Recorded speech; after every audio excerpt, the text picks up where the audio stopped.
Hello commando, welcome to biologics classes. I am doctor Prabhakar और आज से हम लोग एक नए चैप्टर की शुरुआत करेंगे जिसका नाम है क्या है, रिप्रोडक्टिव हेल्थ। जहाँ तक इस चैप्टर के इम्पोर्टेंस की बात है तो हर साल इस चैप्टर से नीट में 2 क्वेश्चन पूछे जाते हैं और इसके प्रीवियस चैप्टर जो हम लोग पढ़ लिए that is reproduction in human या ह्यूमन रिप्रोडक्शन की बात करते हैं।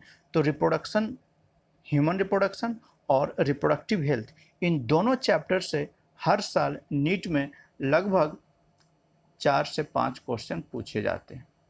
इसीलिए ये दोनों चैप्टर्स बहुत इंपॉर्टेंट है, very important chapter.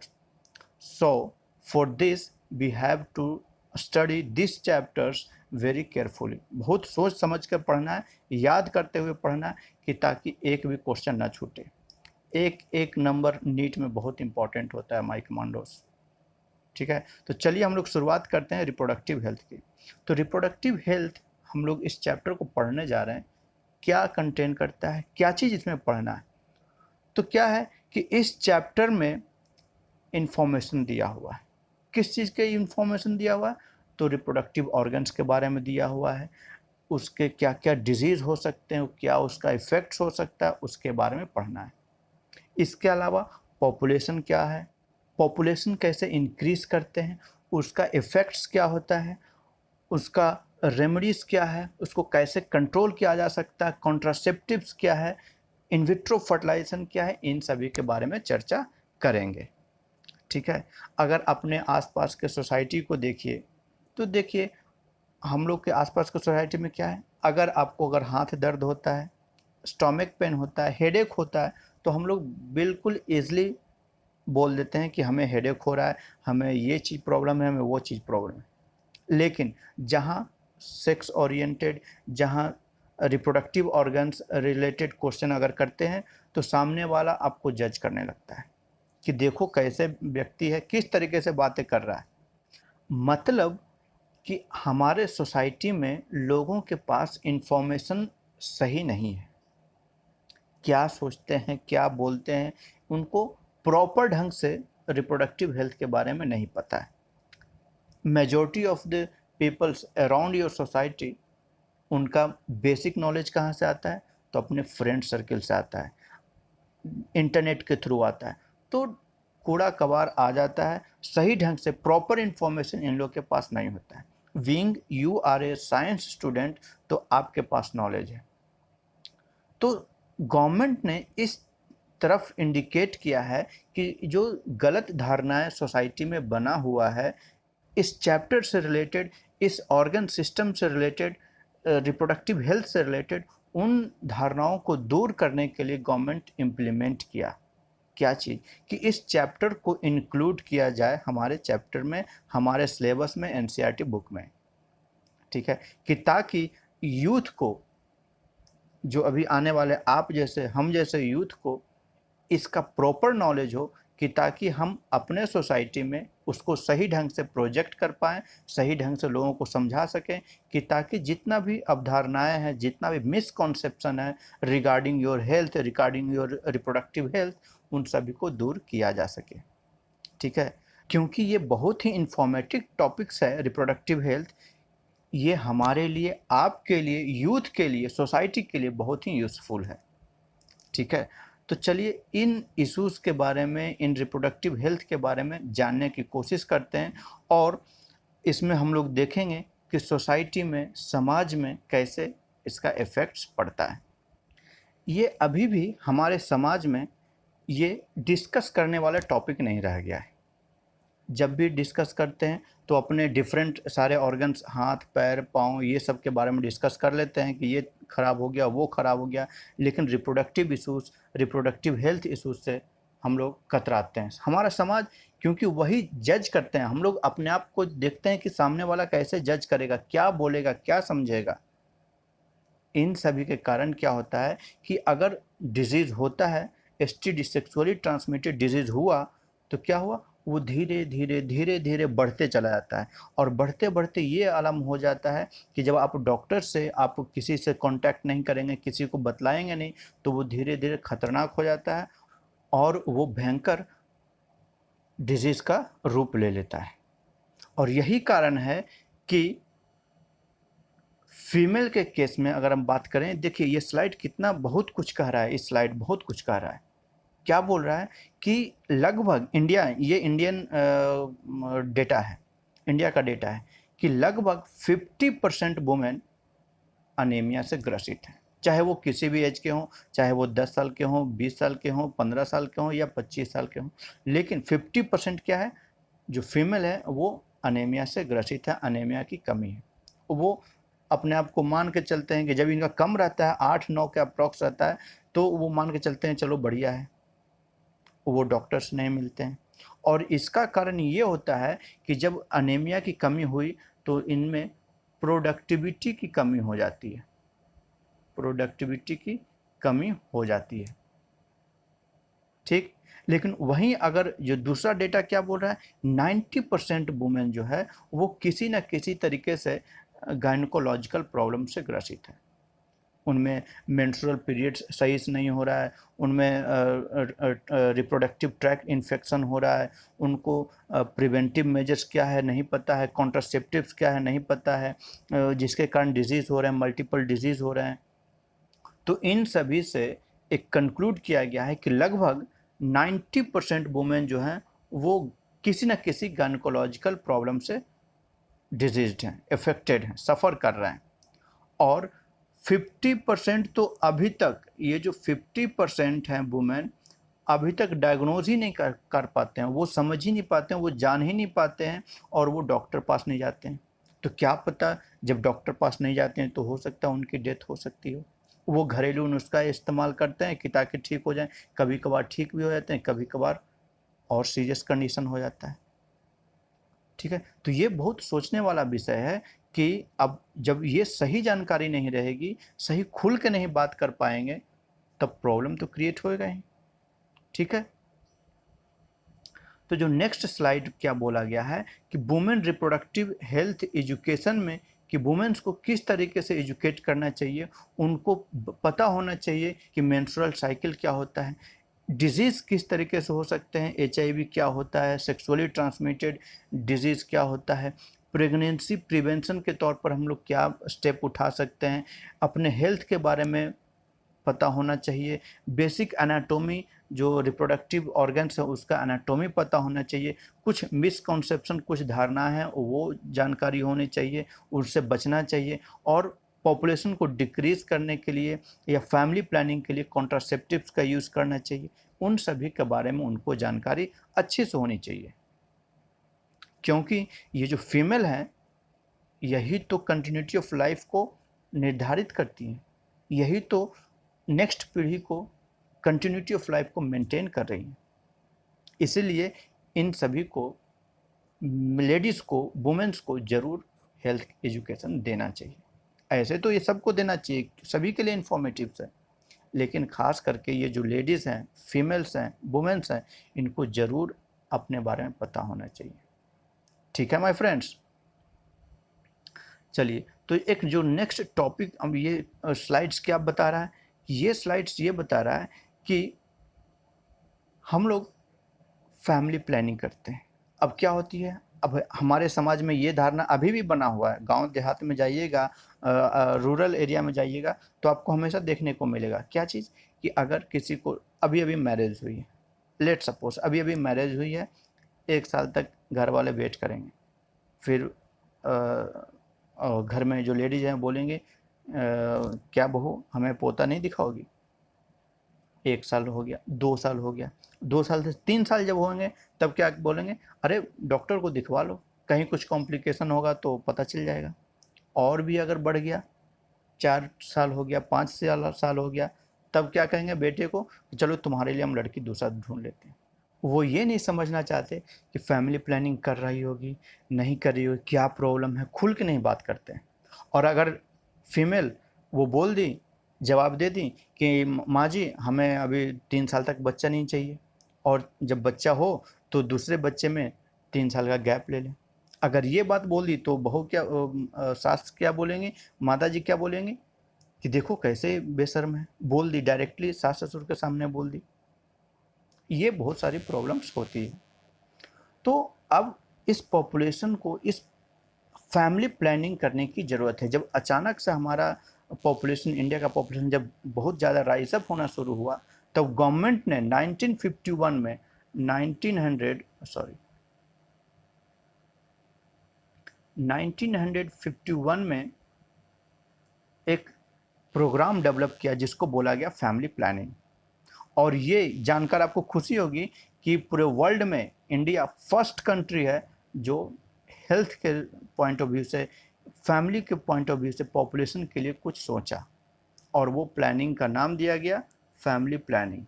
Family planning में क्या बतलाया गया कि बच्चे दो ही अच्छे होते हैं, छोटा परिवार सुखी परिवार होता है, हम दो हमारे दो, मतलब एक कपल्स के दो संतान, दो ऑफस्प्रिंग होते हैं। इसके अलावा और क्या बतलाया गया कि जो प्रेगनेंसी सेंटर्स होते हैं, बर्थ हॉस्पिटल्स होते हैं, मतलब कि आप घरों में डिलीवरी ना करें, बच्चे को जन्म घर में ना दीजिए, किसी साफ सुथरा जगह पर वेल ट्रेंड डॉक्टर के पास हॉस्पिटल्स में बर्थ दीजिए। इसके अलावा अगर किसी कपल्स को मान लिया कि बच्चा नहीं हो रहा है, 3 साल हो गए, 4 साल हो गए, 5 साल हो गए, अगर कोई कॉम्प्लिकेशन है तो प्रेगनेंसी सेंटर पर जाइए, हॉस्पिटल के पास जाइए, डॉक्टर से मिलिए, वो आपको हेल्प करेंगे। अगर इन केस मेल और फीमेल दोनों कपल जो हैं वो इनकॉम्पैटिबल हैं, तब प्रेगनेंसी सेंटर पर आईवीएफ की फैसिलिटी है, इन विट्रो फर्टिलाइजेशन का, उससे भी आप अडॉप्ट कर सकते हैं, चाइल्ड प्रेगनेंसी गेन कर सकते हैं।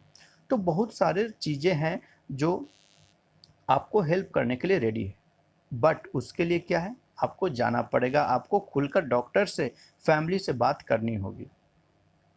और जब छोटा परिवार रहेगा, हम दो हमारे दो का जो नारा गवर्नमेंट ने इम्प्लीमेंट किया था 1951 में फैमिली प्लानिंग के तहत, तो जिससे क्या होगा, छोटा परिवार रहेगा तो आप एक हैप्पी फैमिली मेंटेन करेंगे, एक खुशहाल जीवन जिंदगी जिएंगे। क्यों? क्योंकि जब छोटा परिवार रहेगा, आपकी रिसोर्स अच्छे रहेंगे, खाने पीने के अच्छे रहेंगे, कपड़े अच्छे पहनेंगे, एजुकेशन आपकी अच्छी होगी, तो ओवरऑल लाइफ आपका अच्छा हो जाएगा। ठीक है फ्रेंड्स, चलिए तो नेक्स्ट स्लाइड में हम लोग देखते हैं। देखिए, ये भारत सरकार के थ्रू जब 1951 में फैमिली प्लानिंग दिया गया था, तो हम दो हमारे दो का नारा दिया गया था, और ये सिंबल बनाया गया था, ये फैमिली प्लानिंग का सिंबल है। और ये जो आप देख रहे हैं डाक टिकट है।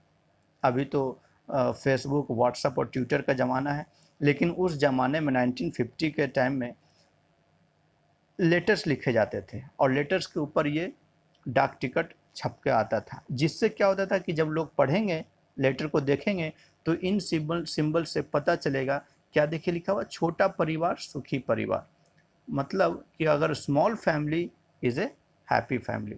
तो दो कपल हैं अपने, मेल और फीमेल, और इनके दो बच्चे, दो अच्छे बच्चे हो गए। ठीक है, तो इस तरीके से वो सब इंफॉर्मेशन लोगों तक पहुंचाने का काम सरकार ने किया। देखिए नेक्स्ट स्लाइड भी उसी तरीके का है, ये भी है। देखिए 15 पैसे का टिकट है, ये 15 पैसे का टिकट है, और उसमें ये देखिए क्या बात लिखा हुआ है, प्लान योर फैमिली, मतलब लोगों को जागरूक करने के लिए, पॉपुलेशन पे कंट्रोल करने के लिए लोगों को जागरूक किया गया है। और वो कैसे किए जा रहे हैं, ये टिकट के थ्रू किए जा रहे हैं, प्रिंट मीडिया के थ्रू कर रहे हैं।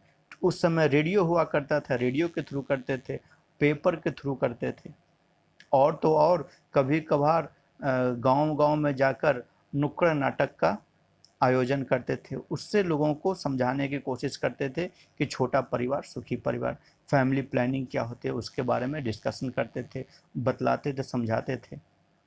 और छोटा परिवार बिल्कुल हैप्पी फैमिली रहता है, हैप्पी फैमिली है ये। ठीक है फ्रेंड्स, ठीक है, चलिए तो अब हम लोग देखते हैं आगे। देखिए, अगर पॉपुलेशन बढ़ा तो क्या क्या इम्पैक्ट हो सकता है। देखिए, एक बिग फैमिली है, इनका घर हाउस कितना ख़राब है, इनका घर देखिए, कंपैरेटिव स्टडी देखिए, इनके 4-5 बच्चे हैं, देखिए 1-2 नंगे हैं। मतलब अगर बिग फैमिली रही तो वहाँ पर क्या क्या चीज़ आपको देखने को मिलेगा। हर किसी को रोटी कपड़ा मकान चाहिए, फैमिली बड़ी होगी, फूड स्कार्सिटी होगा, घर में रहने की प्रॉब्लम होगी, यानी लैंड स्कार्सिटी होगा, और साथ साथ कपड़े की भी स्कार्सिटी होगी। और वहीं अगर और इसके साथ साथ और बड़ी फैमिली में क्या होगी, आप अच्छे ढंग से एजुकेशन नहीं दे पाएंगे। लेकिन वहीं अगर स्मॉल फैमिली रही, आप अच्छे से खाना खाएंगे, आपका हेल्थ ठीक रहेगा, आप रहने के लिए जो शेल्टर इस्तेमाल करते हैं वो प्रॉपर रहेगा, बच्चों को बढ़िया से एजुकेशन दे पाएंगे। तो ये सब प्रॉब्लम होता है लार्ज फैमिली में, और ये सब गेन होता है स्मॉल फैमिली में। अब कहेंगे क्या कि ये सिर्फ लेक्चर दे रहे हैं, तो बेटा इस चैप्टर में हमको यही पढ़ना है, और इसमें कुछ कुछ इंपॉर्टेंट बातें भी हम लोग बोल दिए। क्या बोल दिए कि 1951 में वर्ल्ड में इंडिया पहला स्टेप उठाने वाला कंट्री हुआ रिप्रोडक्टिव हेल्थ के बारे में। तो चलिए हम लोग देखते हैं, और भी सारे देखते हैं। अब देखिए रिप्रोडक्टिव हेल्थ में एनसीईआरटी क्या बोलता है, क्योंकि हम लोग को एनसीईआरटी नहीं छोड़ना है। इस चैप्टर से डायरेक्ट क्वेश्चन आते हैं, एनसीईआरटी से लाइन उठा कर देते हैं। तो चलिए देखते हैं एनसीईआरटी क्या बोलता है। देखिए एनसीईआरटी बोलता है क्या कि the reproductive health simply refers to healthy reproductive organs with normal function. NCERT क्या बोल रहा है कि रिप्रोडक्टिव हेल्थ का मतलब होता है कि आपके रिप्रोडक्टिव ऑर्गन्स हेल्दी होने चाहिए और नॉर्मल फंक्शन करने चाहिए। बट ये सिर्फ रिप्रोडक्टिव ऑर्गन्स और नॉर्मल फंक्शन से नहीं होता है, इसके अलावा इमोशनल भी इम्पैक्ट होना चाहिए और सोशल एस्पेक्ट भी होना चाहिए। कहने का मतलब क्या हुआ कि इसको ऐसे समझिए, एक बच्ची को जो कि 15 साल की बच्ची है, इसको शादी हो गई, मैरिज हो गई, ससुराल जाएगी। अभी ये मेंटली मैच्योर नहीं हुई है, बच्चे गेन करने के लिए, प्रेग्नेंट होने के लिए मैच्योर नहीं हुई है। इसके अलावा मल्टीपल टाइम्स इंटरकोर्स के लिए ये अभी आपको मैच्योर नहीं हुई है, तो ये भी एक खतरनाक है। इसीलिए इमोशनल मैच्योरिटी भी चाहिए। इसके साथ साथ सोशल एस्पेक्ट, फीमेल को किस तरीके से इक्वल दर्जा देना है, उनको सम्मान देना है, सोसाइटी में उठने बैठने में बोलने लायक होना चाहिए। इस तरीके से एनसीईआरटी के पॉइंट ऑफ व्यू से क्या बोला कि रिप्रोडक्टिव हेल्थ का मतलब क्या हुआ कि आपका रिप्रोडक्टिव ऑर्गन्स नॉर्मल होना चाहिए, हेल्दी होना चाहिए और सही से काम करना चाहिए। साथ साथ इमोशनल भी स्ट्रांग होना चाहिए और सोशल एस्पेक्ट भी सही होना चाहिए। अब देखते हैं कि WHO क्या बोलता है। अब यहाँ पर नोट करने वाली बात यह है कि WHO का फुल फॉर्म पूछता है बच्चे, इसीलिए WHO का वर्ल्ड हेल्थ ऑर्गेनाइजेशन बोलते हैं, उसको याद रखिएगा। और वर्ल्ड हेल्थ ऑर्गेनाइजेशन क्या बोलता है कि टोटल वेलबींग होना चाहिए, सभी तरीके से बढ़िया होना चाहिए, हेल्दी होना चाहिए। कैसे? फिजिकल हेल्दी होना चाहिए, इमोशनल होना चाहिए, बिहेवियर और आपका सोशल होना चाहिए। मतलब कि फिजिकली स्ट्रांग हो जाइए, मेंटली स्ट्रांग होना चाहिए, आपका बिहेवियर सोसाइटी की तरफ कैसे आप बिहेव करते हैं, एक दूसरे को कैसे नज़रिए से देखते हैं, कैसे बोलते हैं, वो भी हेल्दी होना चाहिए। और जब आप सब हेल्दी होइएगा तो आपका सोसाइटी भी एक हेल्दी सोसाइटी हो जाएगा। तो ये बोलता है WHO। ठीक है, अब हम लोग बात करते हैं। अच्छा, ये यहाँ पर देखिए बहुत ही इंटरेस्टिंग है, क्या बोल रहा है, डिड यू नो, क्या आप जानते हैं कि हर 6 कपल में से एक कपल क्या होते हैं, स्टेराइल होते हैं, इनफर्टाइल होते हैं, इनफर्टाइल होते हैं। देखिए क्या लिखा है कि 1 in 6 couple have trouble getting pregnants. 6 में से एक कपल को प्रॉब्लम होती है, या तो फीमेल में हो सकती है या मेल में हो सकती है।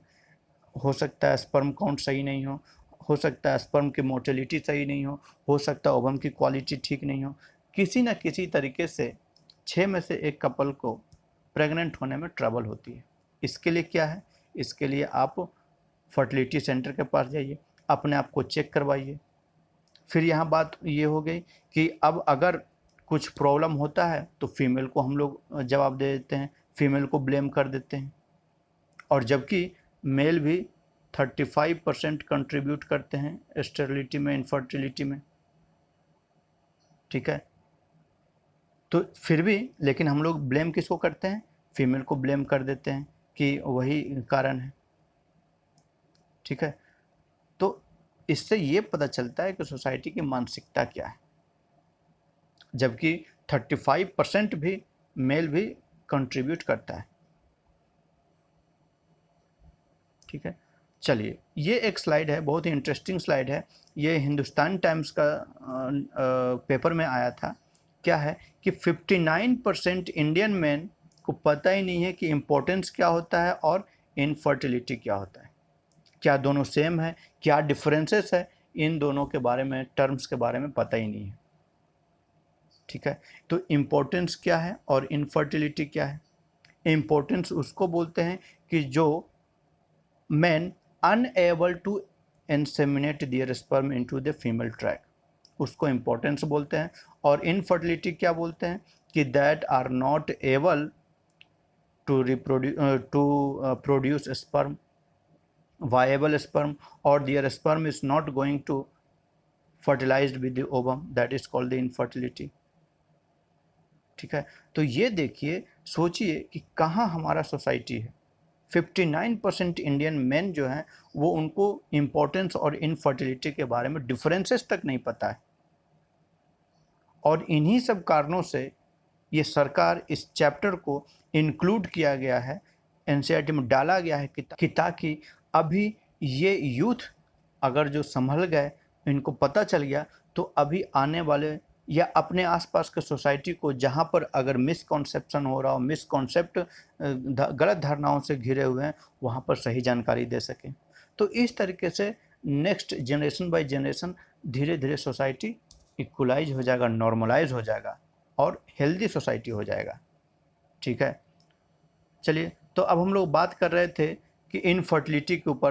तो देखिए, इनफर्टिलिटी में 35% मेल प्रॉब्लम होता है, मेल कॉज करते हैं इनफर्टिलिटी के लिए, लेकिन इसके बाद भी हम लोग फीमेल्स को ब्लेम करते हैं। नो डाउट ये मानते हैं कि लगभग 50% जो होते हैं वो फीमेल में चांसेस होते हैं, और 15% क्या होता है कि अनएक्सप्लेन्ड हो सकता है, वो किसी चीज़ का दवा खा रहे हों, हो सकता है कोई और प्रॉब्लम हो जिसके कारण इनफर्टाइल हो रहे हैं, जिसका कारण अभी तक नोन नहीं हो, वो 15% होते हैं। इसके अलावा क्या बोलते हैं 50%, और 50% में से 35% में ट्यूबल या पेल्विक इन्फेक्शन के कारण हो सकता है फैलोपियन ट्यूब में प्रॉब्लम हो, और 15% क्या होते हैं कि जिसमें ओव्यूलेशन में प्रॉब्लम हो, एग रिलीजिंग में प्रॉब्लम है, एग फॉर्मेशन में प्रॉब्लम हो।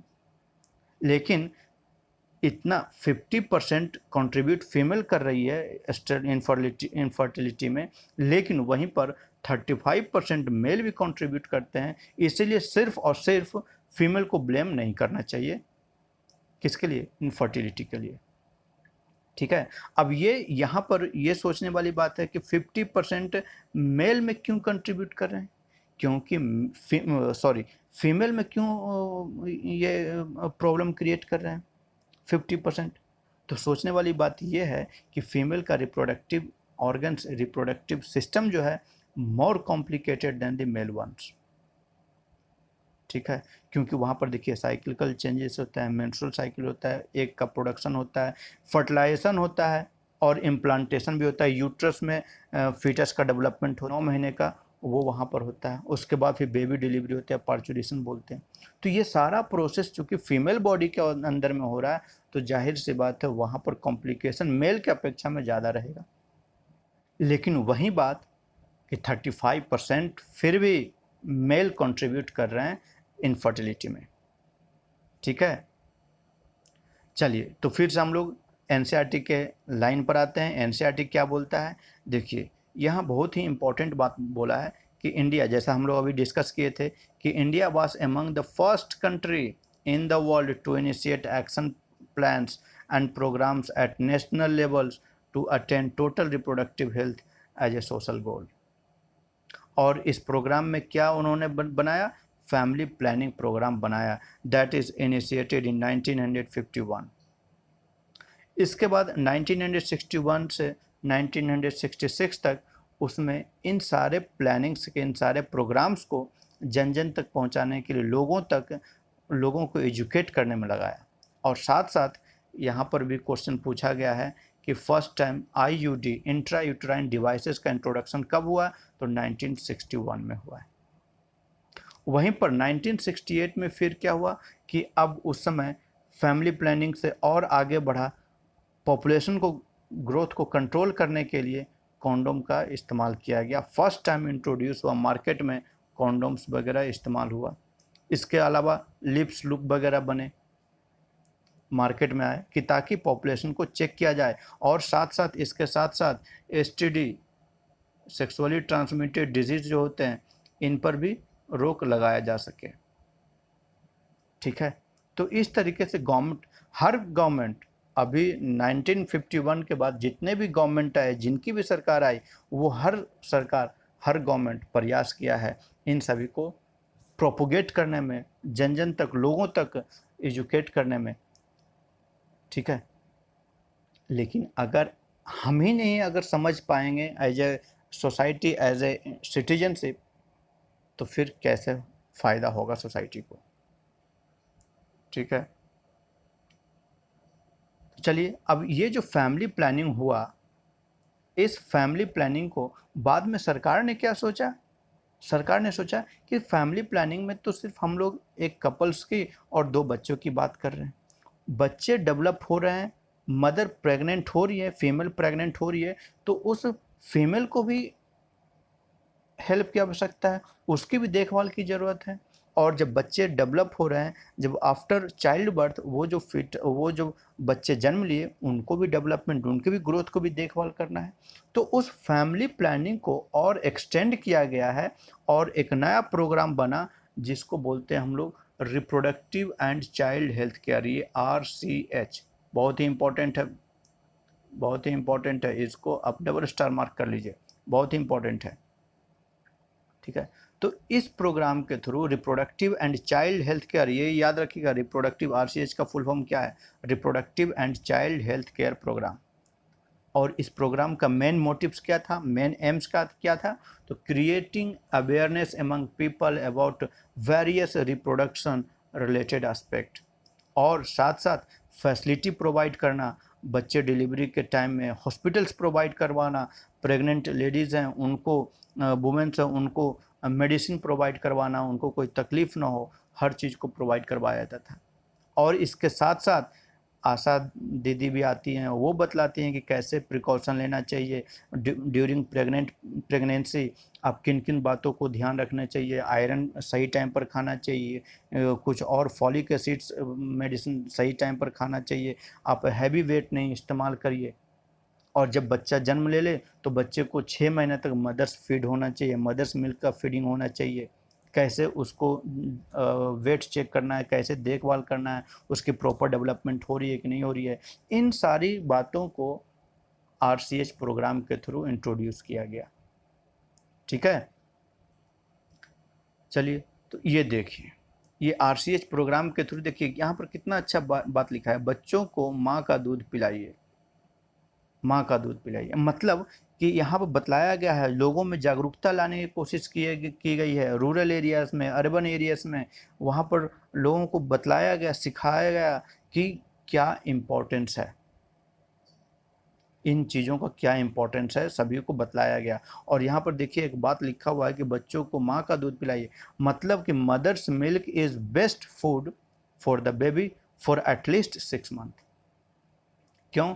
क्योंकि हम लोग लास्ट क्लास में पढ़े थे बच्चे कि मदर्स मिल्क, जो कोलेस्ट्रम फर्स्ट मिल्क होता है कोलेस्ट्रम, और 6 महीने तक जो मदर्स मिल्क इजेक्ट होते हैं, उस मिल्क, वो मिल्क क्या करते हैं, उसमें एंटीबॉडीज़ कंटेन करके रखते हैं, जिससे बच्चों का इम्यून सिस्टम डेवलप होता है, मजबूत होते हैं।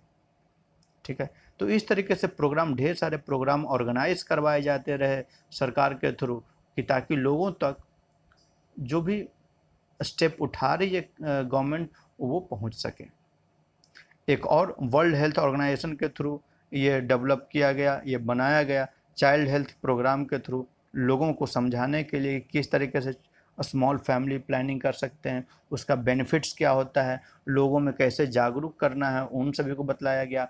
हॉस्पिटल्स के केयरिंग में बच्चे डिलीवर करिए, हॉस्पिटल्स के कॉन्टैक्ट्स में रहिए, फैसिलिटीज़ प्रोवाइड करवाया गया दोनों मदर्स को और बच्चे को, मतलब अगर हिंदी में बोलें तो जच्चा और बच्चा दोनों के लिए सुरक्षित स्थान प्रोवाइड करवाया गया, कैसे उसको प्रिवेंटिव मेजर्स ले सकते हैं, उन सभी के बारे में चर्चा किया गया।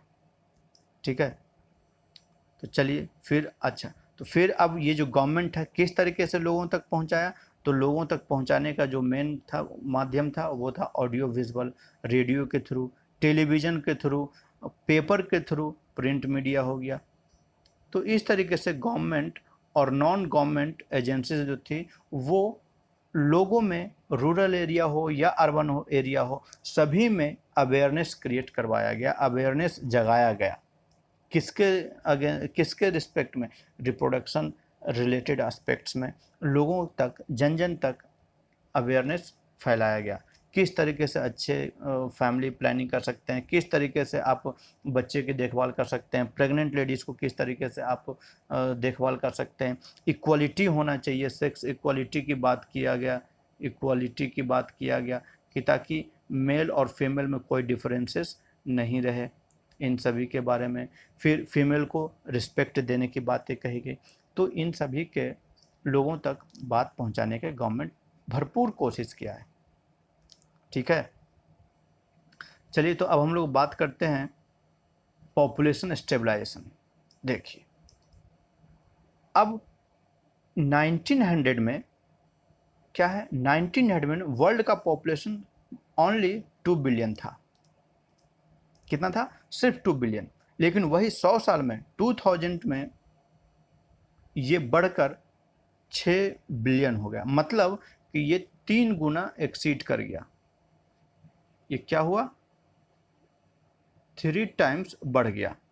और वहीं अगर इंडिया की बात करते हैं तो India population was only around 350 million, कब, इंडिपेंडेंस के टाइम में। लेकिन जब 2000 में किया गया तो ये बढ़कर हो गया 1 बिलियन हो गया।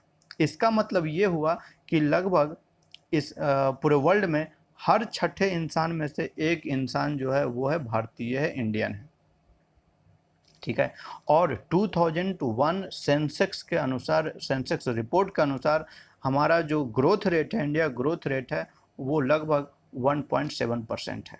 और अगर इस तरीके से, इस रफ्तार से अगर पॉपुलेशन बढ़ता हुआ रहा तो 33 साल में ये डबल हो जाएगा। देखिए, सोचिए किस तरीके से ये पॉपुलेशन इंक्रीज कर रहा है। इसका इम्पैक्ट क्या होगा, इम्पैक्ट ये होगा, इम्पैक्ट से पहले हम लोग बात कर लेते हैं रीजन। किस तरीके से, क्या रीजन रहा जो हमारा पॉपुलेशन इतना इंक्रीज किया। तो इंक्रीज होने का कारण क्या हुआ कि सबसे पहले तो ये हुआ कि हमारा हेल्थ फैसिलिटी में सुधार हुआ।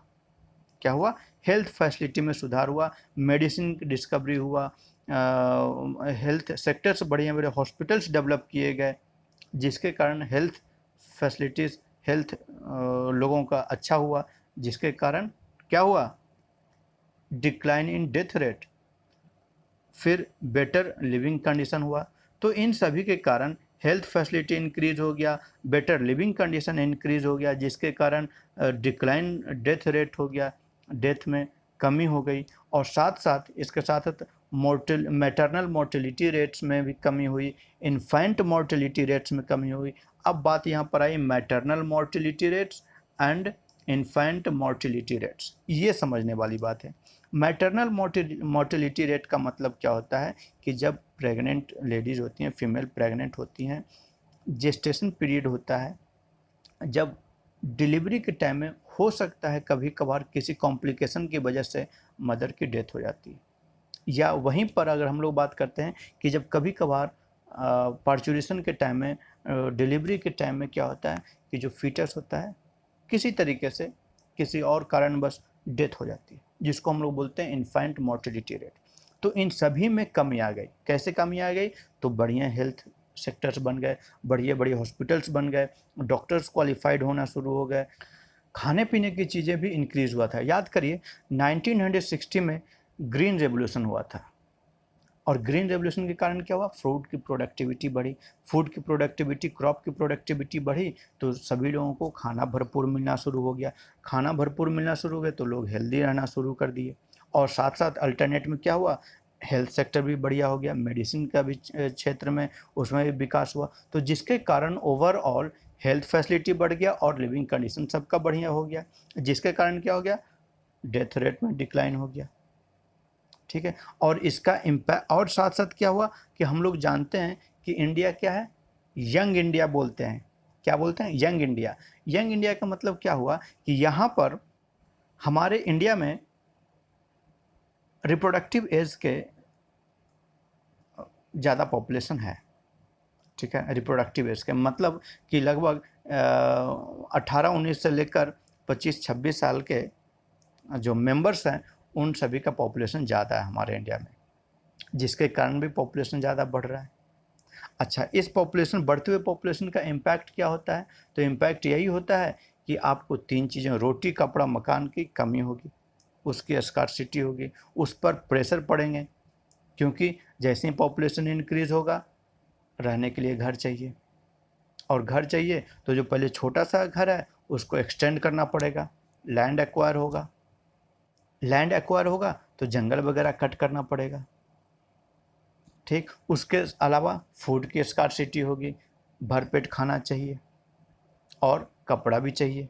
तो देखिए यहाँ पर लिखा है कि इम्पैक्ट ऑफ पॉपुलेशन, उसका इम्पैक्ट क्या होगा, बेसिक रिक्वायरमेंट्स जो है फूड, शेल्टर एंड क्लोथिंग, ये सब जो उस पर इम्पैक्ट पड़ेगा। अच्छा, तो ये जो पॉपुलेशन इंक्रीज हो रहा है उसको कंट्रोल कैसे किया जा सकता है? तो फैमिली को बतलाइए, कॉन्ट्रासेप्टिव्स के बारे में बतलाइए, फैमिली प्लानिंग के बारे में बतलाइए, छोटा परिवार, सुखी परिवार के बारे में बतलाइए, तब जाकर ये कंट्रोल हो सकता है। तो देखिए लिखा है कि motivate smaller family by using contraceptive methods, aware people about slogan हम दो हमारे दो, वी टू आवर टू। लेकिन यहाँ पर कुछ ऐसे कपल्स भी हैं कि आज के टाइम में वन चाइल्ड नॉर्म्स को फॉलो कर रहे हैं, मतलब हम दो हमारे एक। लेकिन यहीं पर अगर कुछ कुछ मेट्रोपॉलिटन सिटीज़ की बात करें तो वो भी एक और, अभी और आने वाले टाइम में या अभी भी फॉलो कर रहे हैं लोग। क्या फॉलो कर रहे हैं? डिंक। अब ये डिंक क्या है? डिंक मतलब डबल इनकम नो चाइल्ड, ये भी फॉलो कर रहे हैं। इस भाग दौड़ के ज़िंदगी में लोग हम दो हमारे दो तो छोड़िए, हम दो हमारे एक पर आ गए हैं। और कुछ कुछ ऐसे सोसाइटीज़ हैं, अच्छे ऐसे ऐसे मेट्रोपॉलिटन सिटीज़ में, खास करके मुंबई की बात कर रहे हैं, तो वो डिंक फॉलो कर रहे हैं, डिंक स्टेप को। डिंक स्टेप क्या बतलाए कि डबल इनकम, इसको स्लैंग भाषा में हम लोग इसको बोलते हैं, इस तरीके से नहीं बोलना चाहिए, लेकिन फिर भी फॉलो करते हैं इसलिए बता रहे हैं, डबल इनकम नो चाइल्ड। ठीक है, डबल इनकम नो चाइल्ड, जिसको बोलते हैं डिंक। ठीक है, तो चलिए बच्चे, आज हम लोग इतना ही पर एंड करते हैं। और इस चैप्टर में अभी तक हम लोगों ने क्या देखा, इस आज के लेक्चर में हम लोग चैप्टर्स की गहराई तक, सोल को टच करने की कोशिश किया कि क्या कहना चाहता है, क्या उसकी आत्मा है। जब तक गहराई में नहीं जाएंगे, जब तक उसको सोल को टच नहीं करेंगे, हम अच्छे ढंग से समझ नहीं पाएंगे। इसलिए आज के चैप्टर में, आज के लेक्चर में हम लोगों ने चैप्टर्स की गहराई को टच करने की कोशिश किया, उसके बारे में देखा कि रिप्रोडक्टिव हेल्थ क्या होते हैं, इनफर्टिलिटी क्या होती है, पॉपुलेशन का इम्पैक्ट क्या हो सकता है, उसके कैसे कंट्रोल किया जा सकता है, कॉन्ट्रासेप्टिव्स क्या है, उन सभी के बारे में जाना। तो चलिए आज इतना ही रहने देते हैं, हम लोग नेक्स्ट क्लास में पढ़ेंगे। और पढ़ेंगे क्या, पढ़ेंगे कि सेक्स एजुकेशन क्या ज़रूरी है, क्या इम्पैक्ट लोगों का रहा, क्या रिएक्शन रहा, उन सभी के बारे में जानेंगे। तब तक पढ़ते रहिए बच्चे। Have a nice day. Thank you.